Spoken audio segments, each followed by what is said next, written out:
Subscribe करें और देखें हर मंडे एक हिला देने वाली horror story. Bell icon press करना ना भूलें।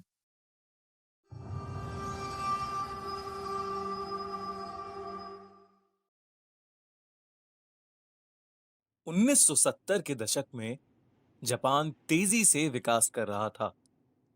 इस नए वक्त में लोग आत्मा और भूत प्रेत की बातों को पीछे छोड़ आए थे, लेकिन इन आत्माओं ने लोगों का पीछा अभी तक नहीं छोड़ा था। कुछ ऐसी घटनाएं हुई जिसके बारे में सुनने पर लोगों के रोंगटे आज भी खड़े हो जाते हैं। यह है कुचिसाके ओना, एक अर्बन हॉरर लेजेंड की असली कहानी, जिसकी वजह से 1970 के दशक में पूरा जापान खौफ में था। कोचिसाके का खौफ जापान में इतना ज्यादा था कि बच्चों को उनके पेरेंट्स स्कूल ही नहीं भेजते थे। वो उन्हें खेलने के लिए भी नहीं जाने देते थे और घर से बाहर नहीं निकलने देते थे। लेकिन दोस्तों, क्या है ये कुचिसाके ओना की कहानी?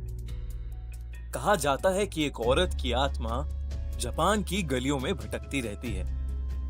वो अपने चेहरे पर एक मास्क लगाकर घूमती है, जिसकी वजह से सिर्फ उसका आधा चेहरा दिखता है। वो अक्सर रास्ते से गुजरने वाले बच्चों को रोककर उनसे सवाल पूछती है, क्या मैं खूबसूरत हूं? सुनने में ये कितना आसान सा सवाल लगता है। वो मासूम से बच्चे उसकी खूबसूरत आंखें देखकर अक्सर हाँ में ही जवाब दिया करते थे। जैसे ही वो हाँ कहते थे, कोचिसाके अपने चेहरे पर से वो मास्क हटा देती थी। कोचिसाके का चेहरा बुरी तरह से कटा हुआ था। ऐसा लगता था कि जैसे उसका मुंह किसी शार्प नाइफ से काट कर फाड़ दिया गया हो। अपने इस चेहरे को दिखाने के बाद वो उन बच्चों से फिर पूछती थी, क्या मैं खूबसूरत हूं? इस चेहरे को देखने के बाद अक्सर बच्चे डर जाते थे।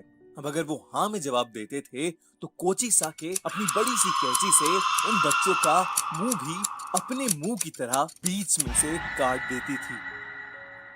बहुत ज्यादा खून बहने की वजह से बच्चों की मौत हो जाती थी।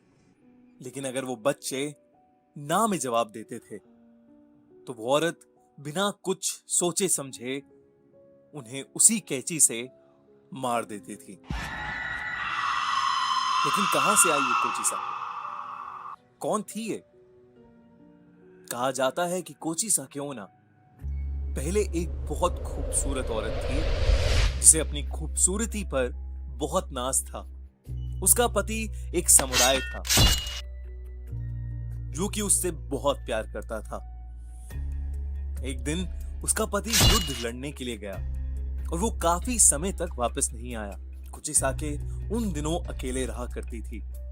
जब उसका पति वापस आया तो उसने देखा कि उसकी पत्नी का अफेयर एक गैर आदमी के साथ चल रहा है। ये देखकर उसने अपनी तलवार से कोचिसाके का मुंह बीच में से काट दिया और फिर उसने उससे पूछा, क्या अब भी उसे अपनी खूबसूरती पर नाज है? वो औरत दर्द में रोती रही। उसकी ज्यादा खून बहने से मौत हो गई। इसके बाद से उसकी आत्मा अपना आधा कटा हुआ मुंह छुपाए जापान की गलियों में घूम घूम कर हर आदमी और हर बच्चे से एक ही सवाल पूछती है, क्या मैं सुंदर हूं? अगर आपने ना में जवाब दिया तो आप इसका चेहरा बिना देखे मारे जाएंगे, और अगर आपने हाँ में जवाब दिया तो भी आप इसका चेहरा देखकर मारे जाएंगे। कुछ समय के बाद जापान से कोचिसाके चली गई। वो किस मकसद से आई थी और वो क्यों चली गई, वो किसी को नहीं पता। अगर आपसे कभी कोई मास्क पहनी हुई औरत रास्ते में मिले और पूछे कि वो खूबसूरत है कि नहीं, तो आप उससे जरूर पूछिएगा कि वो जापान छोड़कर क्यों चली गई। फिर अगर आपको जवाब मिले और आप जिंदा बचें तो कमेंट्स में हमें जरूर बताइएगा।